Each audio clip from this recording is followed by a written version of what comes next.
Welcome and good afternoon. My name is Maria Jimenez Lara, and I'm the CEO of the Naples Children and Education Foundation, founders of the Naples Winter Wine Festival.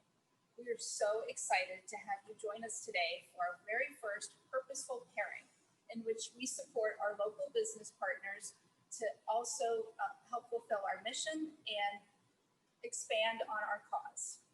I want to thank our partners, Sea Salt and the Wine Store. They've been instrumental. And then also our media partners, Wink TV and Gulf Shore Life. Purposeful Pairings is a delicious and unique way to support our partners and fulfill our mission of helping at-risk and underprivileged kids in our community. Today, you're going to enjoy 3 courses, along with 3 incredible wine pairings presented by Executive Chef Jason Goddard and 3 incredible sommeliers, Lisette Salaya of Sea Salt, Marcello Parlazzi of Winebow, and Bruce Nichols of the Wine Store. Today, you're going to learn how to make Sea Salt's world-famous lobster risotto. I'd also like to introduce and thank Ingrid Aielli from the Aielli Group and Sea Salt. Ingrid has been wonderful, and they've been very, very, very supportive of our organization. And Ingrid, we're so excited that you have us here. Thank you, and I know this is going to be a wonderful evening. Thank you, Maria. Good afternoon, ladies and gentlemen. Welcome to Purposeful Pairing event right from our restaurant, Grappino. The Aielli Group truly appreciate the opportunity to host this culinary event in collaboration with Naples Children Educational Foundation. It's a charity who helps many children impact their lives in Collier County. We thank you, all you participants, for joining us this afternoon. We hope that you join this culinary experience. I would like to introduce our sommelier and our wine director, Lisette Zelaya, who will share with us our first wine pairing. Cheers. Thank you, Ingrid. Welcome, everybody. I'm pleased to introduce our very first wine pairing for the evening. This is Domaine Papagiannakos Assyrtiko from Attiki. I chose this wine specifically because I love the wines of Greece. I was there last summer when we could travel, and it was just an experience. So I'd like to share this with you tonight. This particular wine is Assyrtiko, which many people might know as one of the noble varietals of Greece.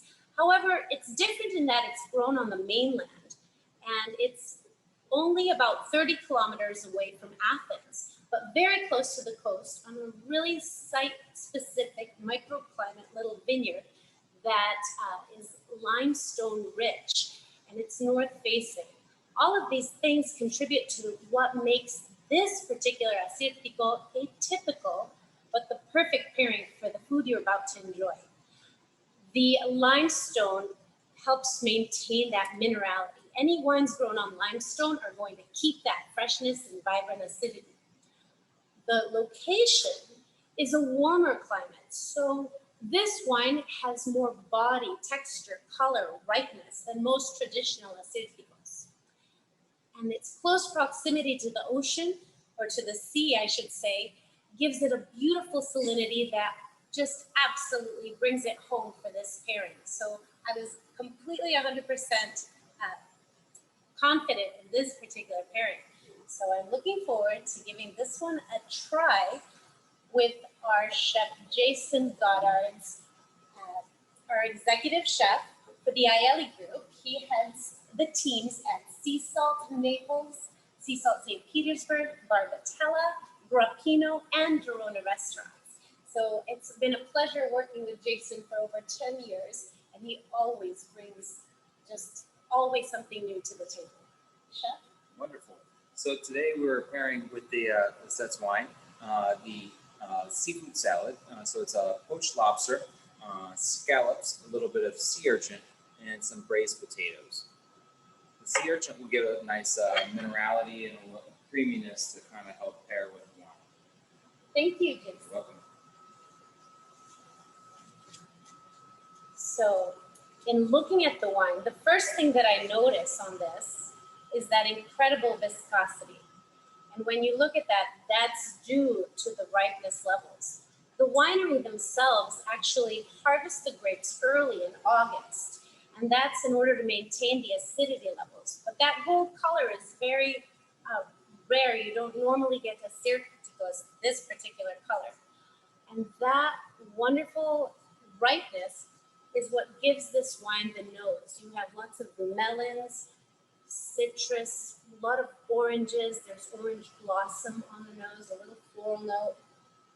And I think that this is the greatest pairing with this particular seafood appetizer, because you have a combination of flavors here. You have the scallops that are just gently poached and prepared, and that nice creaminess will reflect very nicely with the orange flavors of the wine. In addition, the sea urchin, like Jason mentioned, with the minerality, is just exactly what you need to cut through that intense flavor. And I think that once you give a little taste of your rich lobster in combination with all these flavors, the wine is a perfect pairing. I hope you do enjoy this and have as much fun with it as we have had preparing it for you. Cheers. And next, I'd like to introduce, without further ado, our next sommelier, Marcello Palazzi from Winebow, our Italian specialist. Cheers.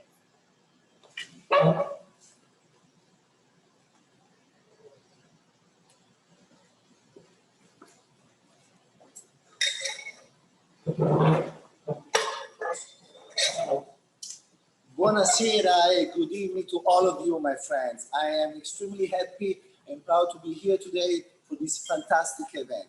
Obviously, when you heard Marcello and you think about the Aielli Group and Jason, fantastic, famous sea salt lobster risotto truffle, you know you're going to travel to Italy. And today, the wine that we select is from a beautiful region of Italy right here called Piemonte. Piemonte is on the northwest of Italy, as you can see, and the Piemonte, the name of the region, comes from the word monte, means mountains, and piede means foot. So it's the region at the foot of the mountains. What that means is a continental climate. So when you look for wines in this region, there are also wines, whites and reds, they have a beautiful acidity and very, very elegant as well. And this wine that we choose is a very famous wine appellation. It is a Barbaresco. So Barbaresco, as you know, in Italy, we have wines that takes the name from the village. So Barbaresco is actually the style of the wine, but also a name of the village where the appellation started. The name of the grape is Nebbiolo. That's the name of this grape. So Barbaresco is made in 100% Nebbiolo variety. And this producer is Castello di Neve, one of the top leading producers in Neve village. And the owner, Italo Stupino, is one of my dear friend, an incredible gentleman, a sweet person. It really makes you feel at home when you visit him. And he has some of the most spectacular vineyards in the Neve village. So I'm gonna just start putting the wine in the glass just to give breathe a little bit. I know that you probably did the same. Maybe you already opened the bottles to open up and give a little bit more, air to the wine. And oh, mamma mia, right? The smell of this wine. If you close your eyes, you feel you traveling to Italy right now in Piemonte. So I'm just waiting. I'm salivating to see the dish that our amazing chef Jason prepared. Oh, look, he's coming. Cheers. Okay, so chef, please show us. We have the lobster risotto. This one is the one that we're going to be making a little bit later. And one of the things that from Piedmont that's going on right now is the truffle, right? Correct. So this is something that definitely would match with the wine and the time of year. Thank you. So, okay, I know I'm going to be a little bit more, unconventional, but oh, the smell is delicious, right? The truffle, you can pick up the truffle. And as Chef Jason was mentioned, obviously when you do some pairing, for Italian special pairing, it's very important, the regional pairing, right? We always say wine goes well with the food of the area. So you have risotto, truffle, of course you have to choose a beautiful wine with the Nebbiolo grape. few things that I would like to people to remember is that Piedmont is very important for winemaking in Italy because before Rome was the capital of Italy, Piemonte, Turin actually was the capital of the king of King of Italy. The Savoia family, they were based there. So imagine you're the king of Italy. Guess what the best wine, food, chef, art, music was all around it in Turin. So that's why in Piemonte, in this area, we have some fantastic, elegant food and wines. The pairing, why we choose Barbaresco. So, for these dishes, maybe the lobster, you need to select a red wine that is an elegant, it's not heavy, it's not too, powerful with the fruit, powerful with the, with the tannin. You need something that it's very well balanced and elegant. So Barbaresco is made with Nebbiolo, as we mentioned. It's just the color. Nebbiolo is kind of similar to a Pinot Noir, a thin-skinned grape. But don't get confused for the skin because the wine is extremely complex. On the nose, beautiful minerality and earthiness. You really get the smell of the truffle, this we call in Italy sottobosco, under the forest. It's not as a fruit forward, but it's more earthy and mineral components. Some, I would say, more like herbaceous components as well. The wine is a medium to full body. It's a 2017 vintage. It's the current vintage. This wine aged for 2 years, and it's really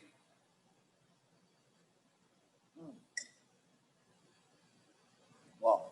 These are high minerality. The acidity of the wine really is gonna match well with the creaminess of the risotto. Remember, with pairing, you have two techniques: the contrast technique and the mirror technique. With the mirror technique, you choose dishes that are very rich and intense, with the wines are very rich and powerful. And with the contrast technique, the one we do right now, is that you try to, if you have a dish like this one, creamiest and rich, you want something that cuts to this creaminess and richness with the minerality. But I want to show you, actually, let's show you how this amazing risotto is made. So we are going to go and check Chef Jason, because guess what? You're not only going to taste the food today, but you're going to be able to see how it's prepared. Let's go with me. Follow me. Vieni, andiamo. There we go. Chef Jason, the stage is yours. Please show us how to do this magnificent risotto. Wonderful. Thank you so much, Marcello. Thank you. Hi, everybody. How you doing? Are you ready to get a little bit dirty? But before we start, I wanted to talk a little bit about just preparing some of the things. I know that you guys all have our care package that we made. The best thing to do would be to take all the tops off of all the ingredients. Now, you can leave them right in these containers. I just opened them up and have them all placed out.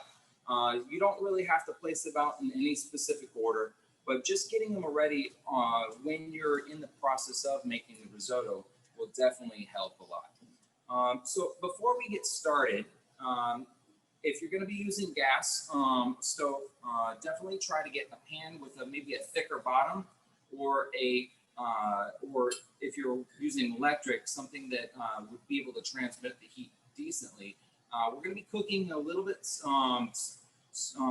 less of a temperature, about a medium to medium high heat, just so that we don't get the risotto to stick. So speaking of risotto, what is risotto? Risotto is a technique. It's not actually the type of rice. There's a bunch of different types of rices that could be used. A lot of them are, the class of rice is going to be a short grain, a little bit elliptical in size. If you see here, and what you have in front of you, that one's going to be a Carnaroli rice. Now, I use a Carnaroli rice because it's a little bit more sturdy of a grain, and to keep that al dente texture is going to be desired for a good risotto. Now, in Italy, they eat that rice maybe just a little bit more al dente than they do over here. We'll show a couple at one point where you can add just a touch more liquid in there to have a more creamy texture. But everything that's been portioned out, ready to go for you. So you don't have to do any measuring. Everything's just going to be pretty much plug and play. The rice that we're using is an Acarello rice. You can find this at Wynn's Market. You should be able to find it over at Whole Foods, any specialty market, and Amazon if you don't want to travel out. I like this one in particularly because it has a little bit extra stability of the grain of rice. And what happens is when you're making the risotto, you're actually knocking down the outside of the grain of rice, and that causes the rice starches to go into the liquid and thicken it up and give it that creamy-esque type of texture that we're looking for.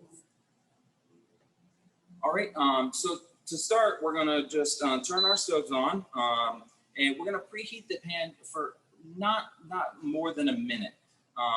So we're gonna do about medium-high heat if you're using the electric. If you're using the gas, kind of about the same thing, about medium. Now, the first stage of cooking the rice is going to be to toast the rice. So we're gonna start with the olive oil. We have two types of oils that are in the package. One is going to be, you can tell it's got the truffle smell to it. So that's the truffle oil. That's going to be left for the end. And then the regular olive oil. We're going to use one piece of the butter. You should have about 4 to 5 pieces in your packet. So we're going to use one of those to start as well to toast the rice. Now here I have some rice pre-toasted so that you can kind of see what we're going to be going for. We have the onions that we've sweated in there and kind of keep it so that it's not really browning the rice, but then just kind of sweating it and getting that toast on there. That also helps a little bit of that flavor go forward. So we can add our oil.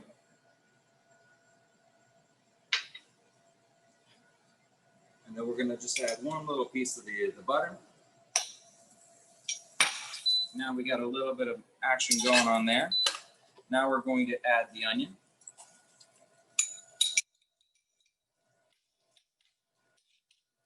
Now, with adding the oil to the pan, I try to make sure that depending on the heat of the pan, the oil should run very similar to the legs on a glass of wine. When you swirl the wine around, if you see that going on, then you know you're hot enough. But you don't want to get to the point where you're going to the smoking point, because that's going to ruin some of the properties of the olive oil.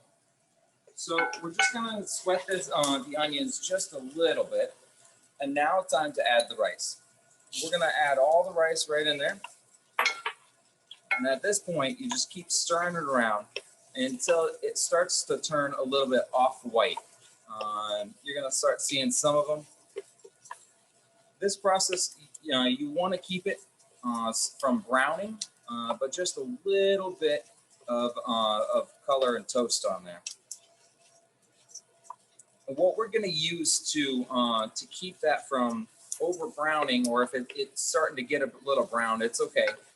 We have the white wine. The white wine is just a classic little dry white wine, and that's going to start the process of the liquid and end the process of the toasting of the rice.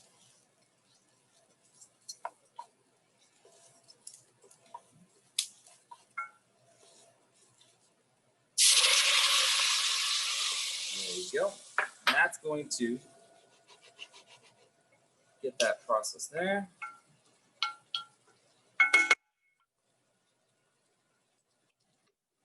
Now what we're going to do is we're going to reduce that down until the liquid is all gone. And then we're going to start using our stock and adding that in parts. Now, the reason why we're adding it in parts is to keep the stirring going and that risotto method, if you will. So now that the wine is all reduced out of there, we're going to add about 1/3 of the liquid in there, just above the level of the rice itself.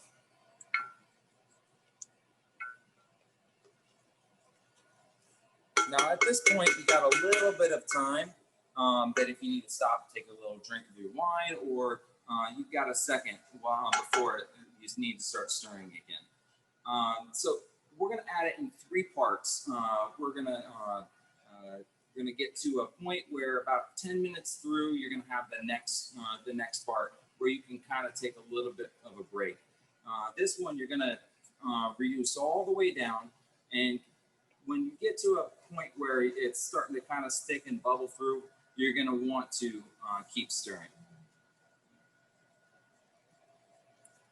Now, if you guys have any questions, there should be a chat bar that you can ask and submit some of the questions, and we'll be able to see. This process will take about 15 to 17 minutes from start to finish.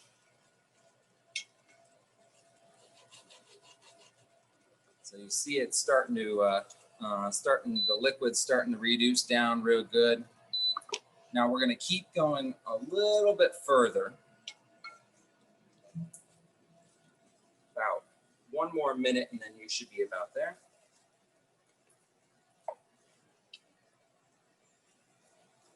Chef, we have a question coming in. Yes, ma'am. Can these recipes be easily double or triple for dinner party?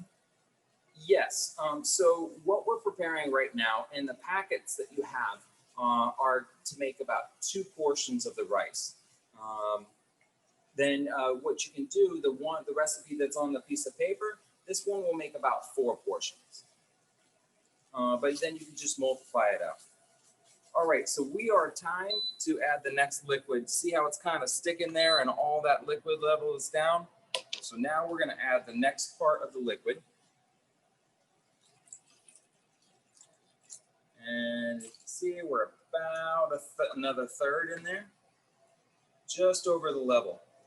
Now is the point where it's gonna start absorbing, the rice grains are gonna start absorbing the liquid. They're gonna kind of plump up a little bit. If you see right here, this is what your rice should look like about at this stage. It's gonna still be whole, but you're starting to absorb, and it's a little bit thicker of a rice right now. Chef, a question coming in. It is necessary to heat the stock before adding to rice?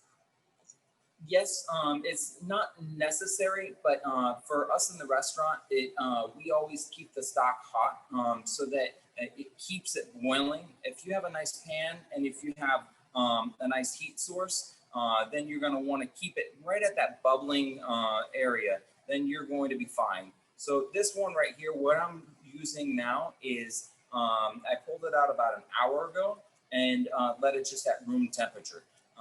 Just for easy functionality and fluidity with what you guys are doing at home. Chef, question, what veggies you recommend to add? So for this lobster one right now, we're doing just tomato. But if you wanted to switch up any of the recipes that you wanted, so say next week you're doing a dinner party and you want to show off how your risotto skills that you learned from this this class, you could add anything after that that third time. So the next one we're gonna add about to here, and that's when you can add any if you want to make like a giardiniera with a little peppers and a little bit of onions and some right now with the squashes around, you could add that in. Now depending on the cook time, you might want to add that in earlier if it's a harder vegetable, and a little bit later on in the cooking process if it's a softer vegetable. So now we're about halfway through and we're reducing down. Now the liquid that we're putting that's in the pot should start to see a little bit more viscous. So you're getting a little bit more of the creaminess, you're getting that rice starch to kind of come through.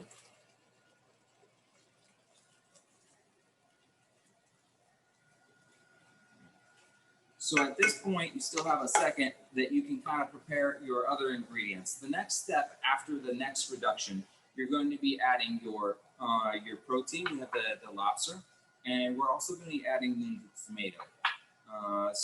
And then all the other ingredients that we have in the box are going to be the finishers, if you will. So you're going to get to a point where after the last reduction of liquid, then you're going to add in your lobster and your tomato. And then you're going to kind of get that one just working nice and hot and everything.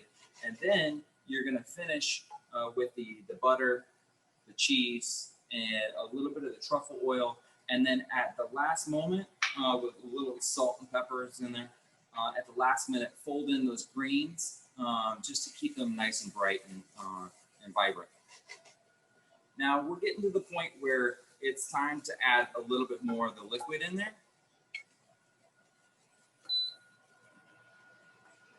So we're going to just add that in there. And I have just a little bit left, just to kind of get this one.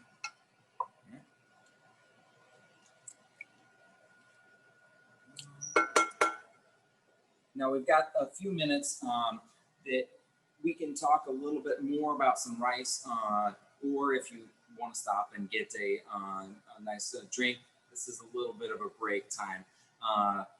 One of the things that I like about making risotto is you can add virtually anything. One of my favorite risottos that I make for Thanksgiving is a blackberry and triple cream goat cheese. I made that one time, and unfortunately, every single year I have to make that again. People keep on asking for it. So things doesn't have to be limited to just savory applications. You can add some of these different fruits in there. I like putting a little bit of the veal cheeks on top of there, and then it kind of ties in. Now, if you're making a pot of risotto and you have a little bit extra, one of the things I like to do is cool it down, and the next day, then you can end up making arancinis with the extras. Arancini di riso is like an appetizer where you can kind of form it into a ball shape, and then a little flour, egg wash, and then breadcrumbs. And those ones are great for appetizers, or you can kind of flatten them out and make like a cake version, and that's good for a side dish on one of your entrees. We're going to stir this up a little bit. We're getting to that point where we're going to have to start washing it again. Now, I like to use a wooden spoon, or a rubber spatula would work as well, because what we're trying to do is not break those rice grains. We're trying to keep them whole. Now, I used before arborio rice. Now, arborio rice is going to crack or split, and it's going to not have that whole grain type of texture when you're done. So that's the difference between the carnaroli and the arborio rice. But still a good rice, and it's used for different applications.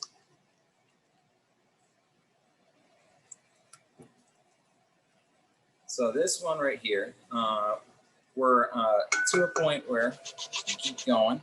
Now, one of the things when you order a rice at, say, a restaurant, you go out to eat, it's almost like the souffle. You got to order it 20, 30 minutes in advance, or whole fish, like what we do down at Sea Salt. It allows a little bit of time, and now you see why for the chefs to start to prepare, because we're making it express. We're doing it straight from the raw grain. So it's a good time to have some appetizer. If you're still nibbling on your first course, this is the perfect time to do that as well. And if you have any questions, don't forget, we have that chat form that you can ask, and we can keep going. And just do a little bit of stirring.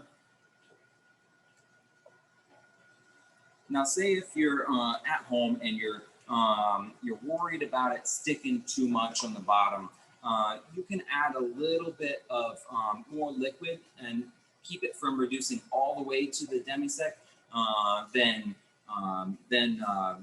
what we did. So that's a good way to help kind of smooth things out, but you still want to work in parts. Now, one thing that comparative to a Spanish equivalent, the paella, risotto, you don't want it to stick at all on the bottom of the pan, where the paella, you want it to stick at the crust on the bottom part of it. Chef, question just came in. Is there a quicker way to make risotto?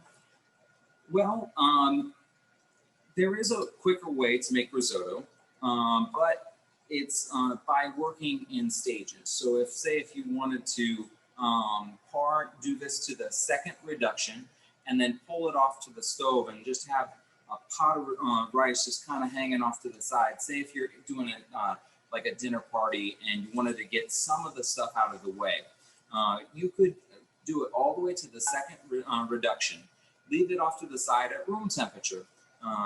And then when you pick it up and put it back on the stove, say 30, 45 minutes later, you could start right from that second reduction. And it takes about 12 minutes to finish it from there. So it kind of gives you a little bit of a break, you know, while you're entertaining.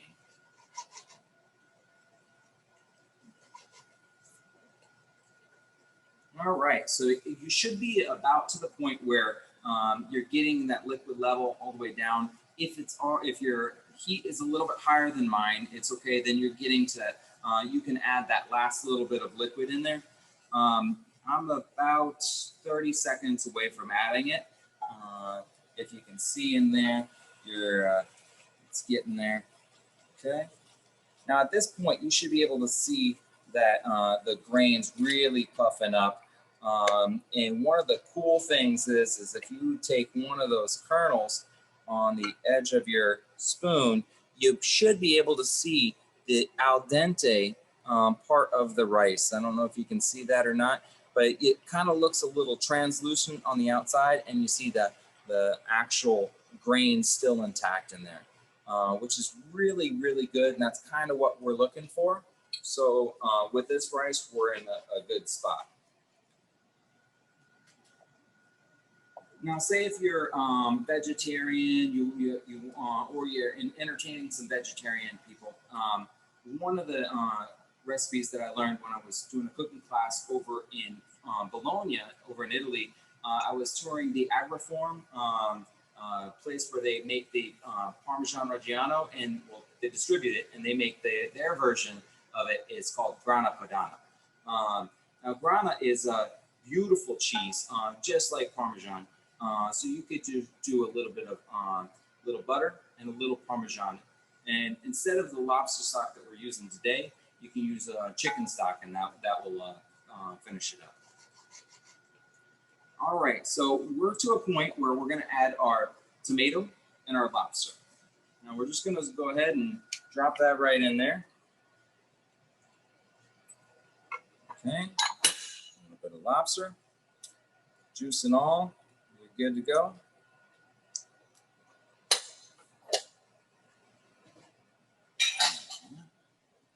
So after that, we're going to have our ingredients that we're going to be putting in there and finishing. We can add in a little bit of our salt.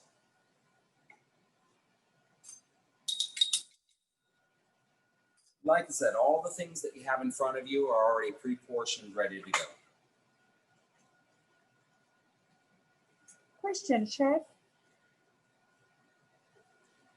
When you use various protein, chicken, beef, or sausage, does it have to be cooked first?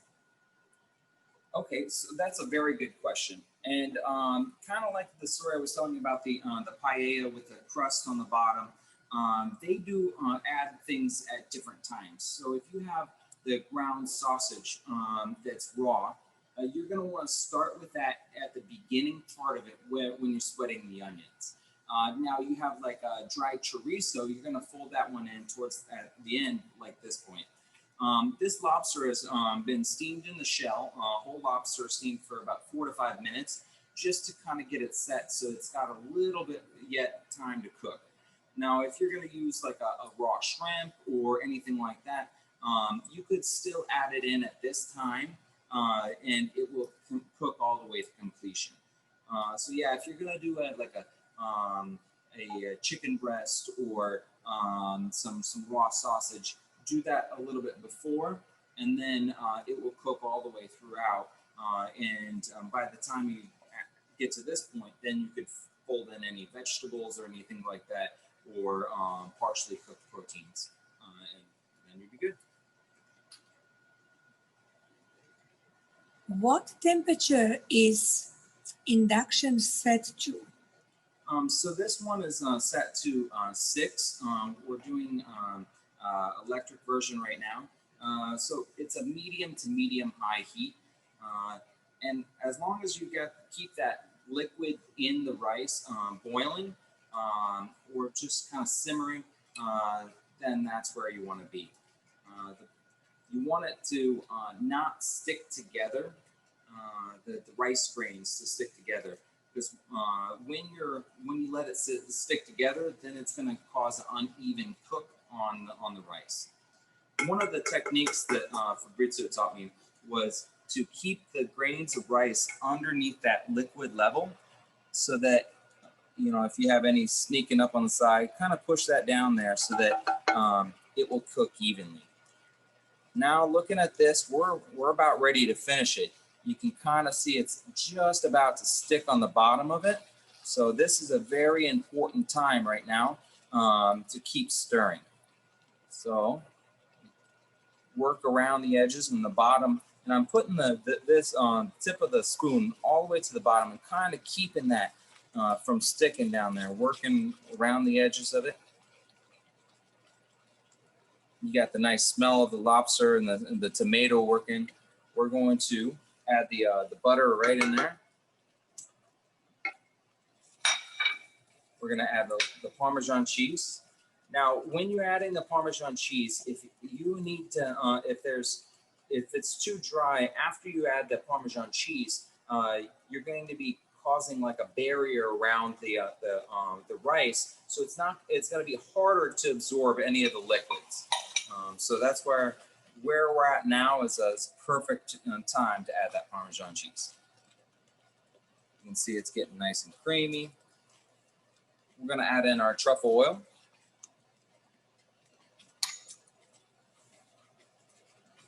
Now we can add in our parsley and a little bit of basil.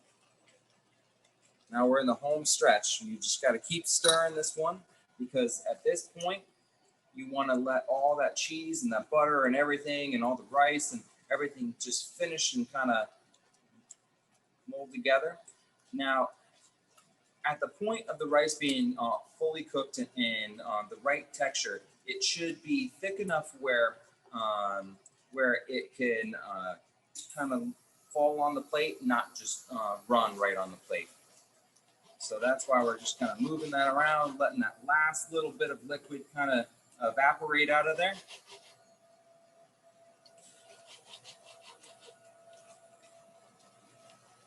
Nice and creamy. The nice smell of the truffle, the basil's coming through.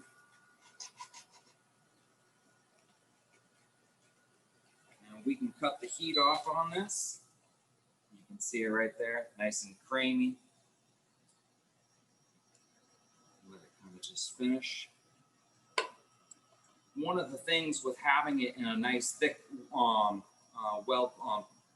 is that it will kind of keep some of that heat, and it will keep reducing it even after you've pulled it off of the heat. Now, if you have your plates, your favorite plates ready, or bowls, you could do either one plate or a bowl. Now you're going to just divide that up. As you can see, there's just a little bit more than 2 portions in here. And like I said, the recipe that you have here, that will feed 4. All right. So,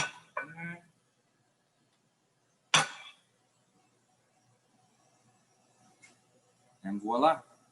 You can top with just a little bit of Parmesan cheese or just serve as is. Enjoy. We're going to go over and talk to Bruce Nichols.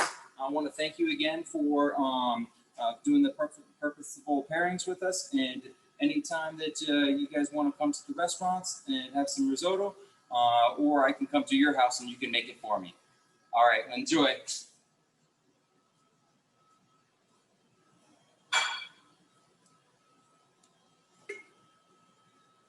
Well, thanks, Chef. Sitting, maybe 15 feet away from you, the aromas of that dish, I'm ready to eat.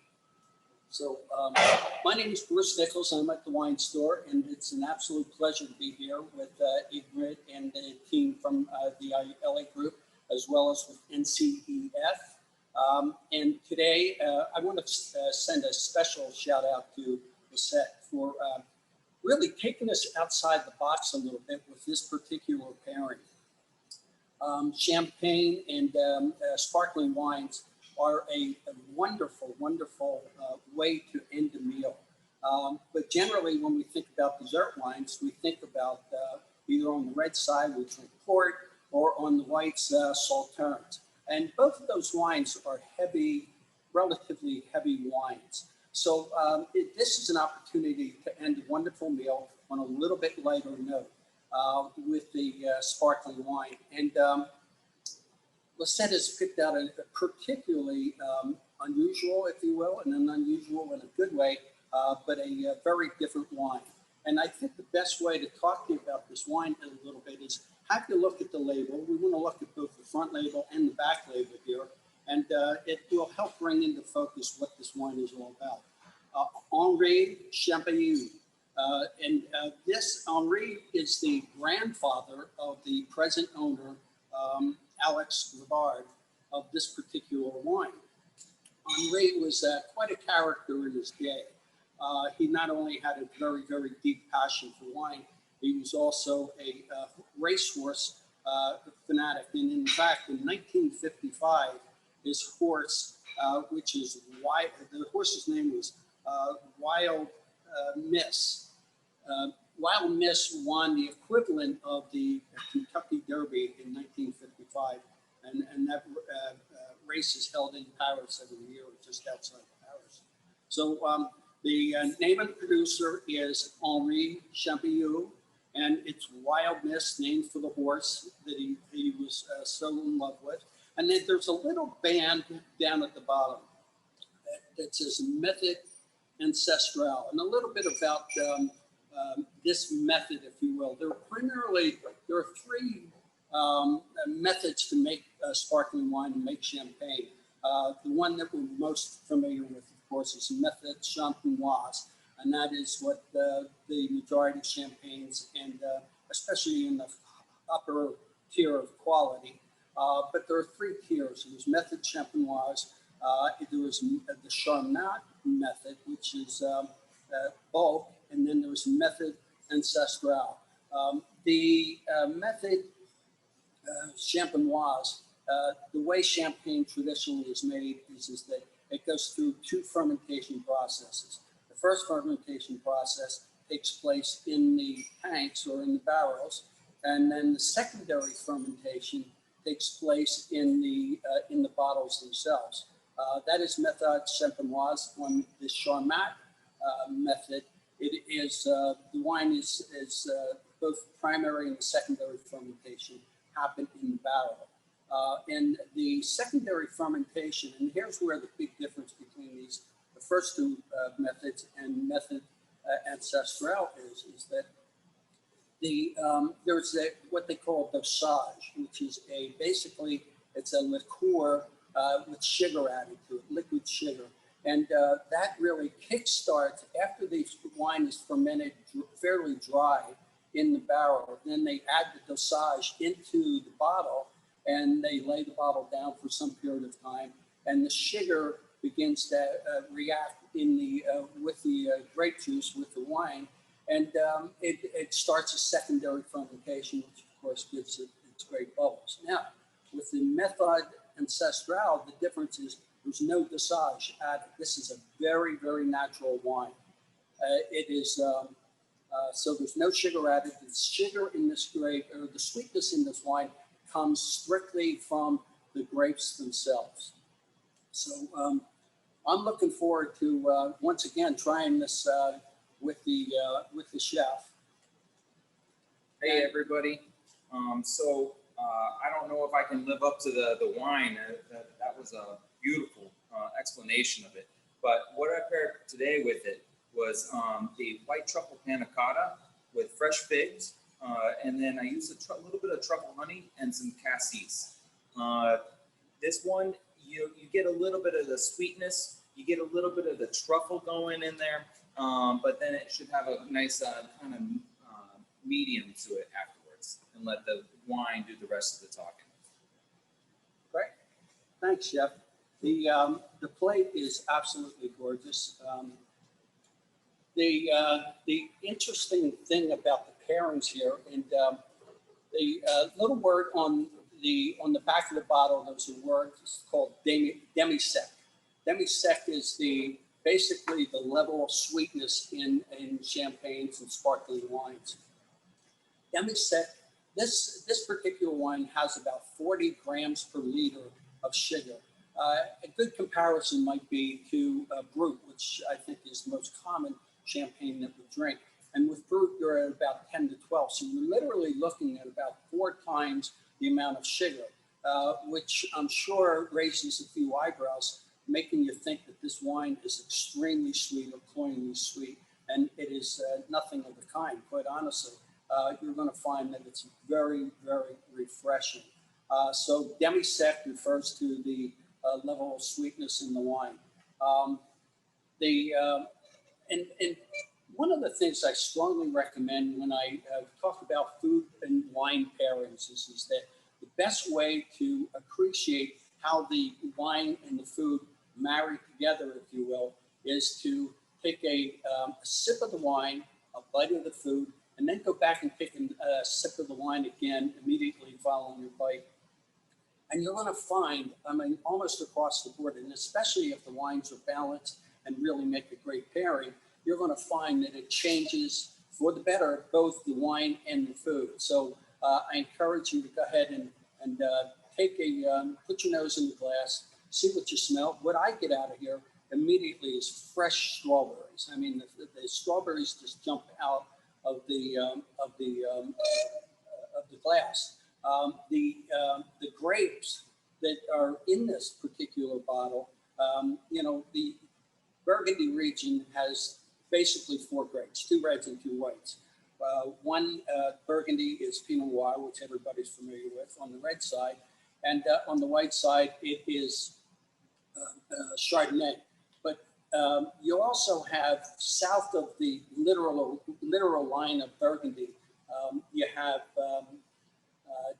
Beaujolais. And in Beaujolais, it's 100% Gamay grapes. So this is 100% Gamay grapes, and it's given the color and the texture of the wine. The wine has a lot of weight to it, but on the palate, I think you also, in addition to the red and black fruits, which pair beautifully with the figs and the blackberry sauce, I think you'll find that you're going to pick up some of those nuances as well.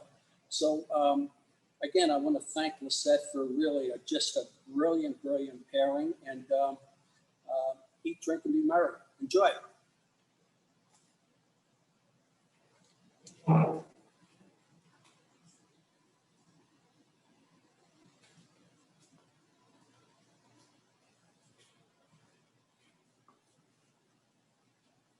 Thank you, Bruce. That was awesome. I feel like I learned more about wine than ever. I hope you feel the same way. I wrote some questions that they came to the presentation, to the Chef Jason presentation. And one of the questions, Lisa, that came up and is, what kind of wines are the best to pair with appetizers course? Should you look for one they are lighter versus heavier? Thank you, Ingrid. So, what kind of wine should you pair with an appetizer course, whether it's lighter or heavier? And I would completely have to recommend pairing your wine based on what your appetizers are. For instance, if you're having a lighter seafood fare appetizer, I would recommend something that's lighter, crisper, like albariños from Spain. We have even champagnes are a wonderful way to start the evening. I always go with that choice. But really, it depends on what you're starting with. So, for instance, if it's a heavier appetizer, you can have meat dishes like little meatballs, or really, those would lend themselves better to a red wine. So, that question is pretty open, because that one would have to really take into account count what food you're preparing for your appetizers. Or you can do it just like they do in the Greek style, where they have all the wines open in the middle of the table, right? Some chilling, some on the table, and you can choose and select what you prefer. Because that's also a fun way to discover new pairings and new wines that you might not have tried before. Thank you, Lizette. My pleasure. Right, thank you. Question for Marcello. Are there other great wines to pair with risotto? Okay, well, yes.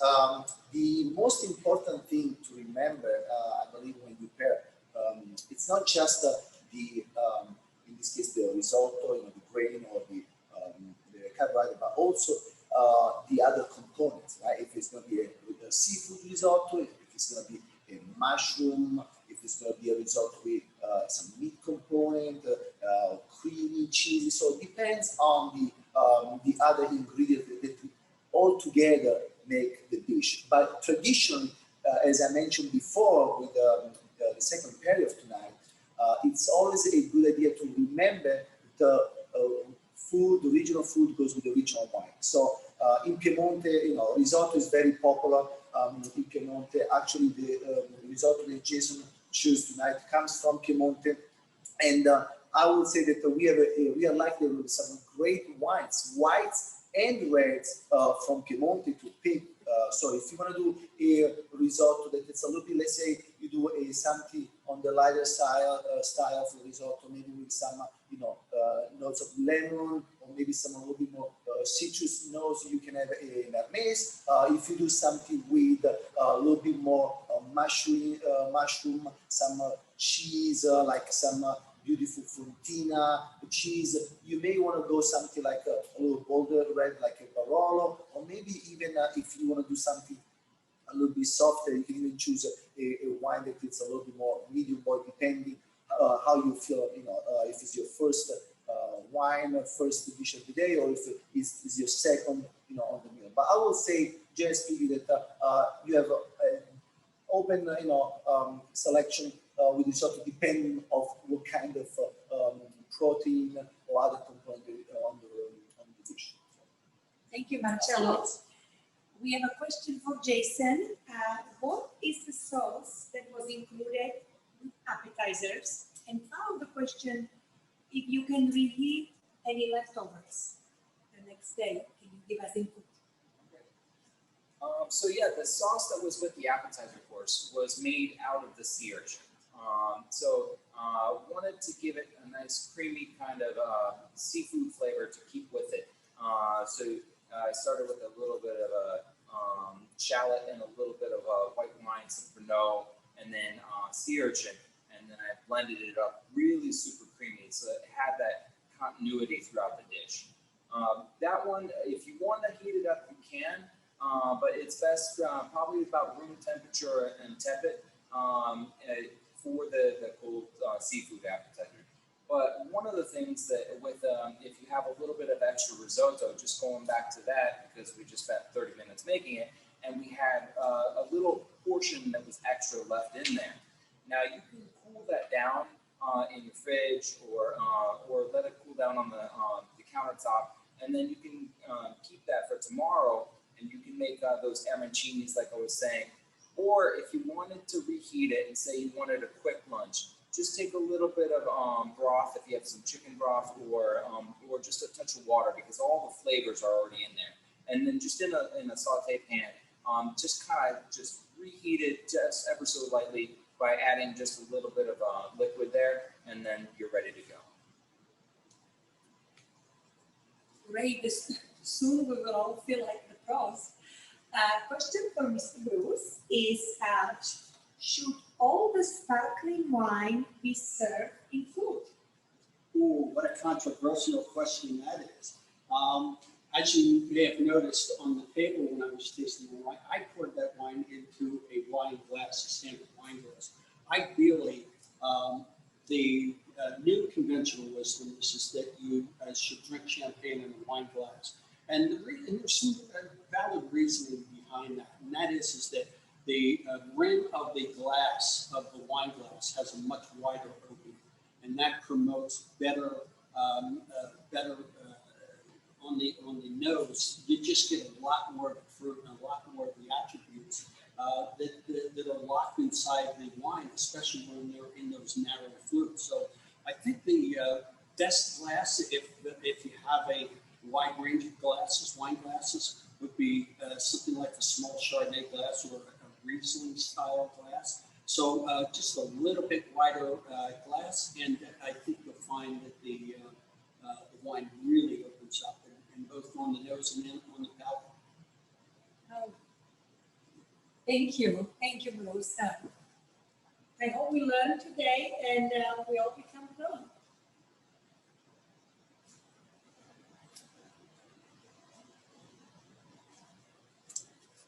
Wasn't that amazing?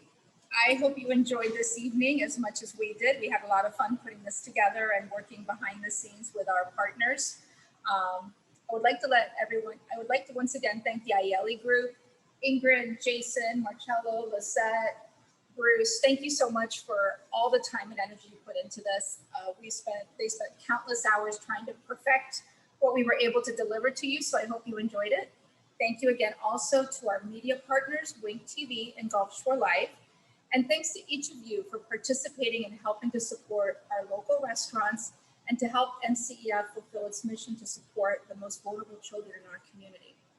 We hope you join us on Saturday, January 30th for our first ever televised event on Wink TV, where we will showcase NCF and our impact we've had on the community. Follow our social media for additional details in the coming months. Feel free to send us pictures of your creations from tonight and we'll post them, and hopefully we'll get some really, really great stories and pictures of you and your guests. And more importantly, thank you and good night.